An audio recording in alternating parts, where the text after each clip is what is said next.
Əməkdaşları 2 fakt üzrə 37.900 dolların qeyri-qanuni yolla gömrük sərhəddindən keçirilməsinin qarşısını alıblar.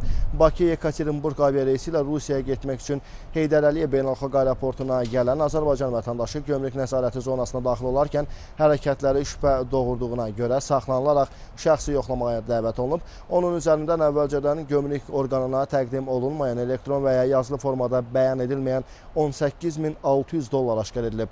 Bakı-Dubay aviareysi ilə Birləşmiş Ərəb Əmirliklərinə getmək üçün Heydər Əliyev beynəlxalq aeroportuna gələn digər Azərbaycan vətəndaşı isə şifahi formada bəyan etdiyi 10.000 dollardan başqa üzərində xarici valyutanın və ya digər mütləq bəyan olunması əşyaların olunmadığını bildirib. Lakin hərəkətləri şübhə doğurduğuna görə hava nəqliyyatında Baş Gömrük İdarəsinin əməkdaşları tərəfindən qanunvericiliyə uyğun olaraq onun üzərində şəxsi yoxlama aparılıb. Yoxlama zamanı 19.300 dollar aşkar edilib. Hər iki faktla bağlı araşdırma aparılır.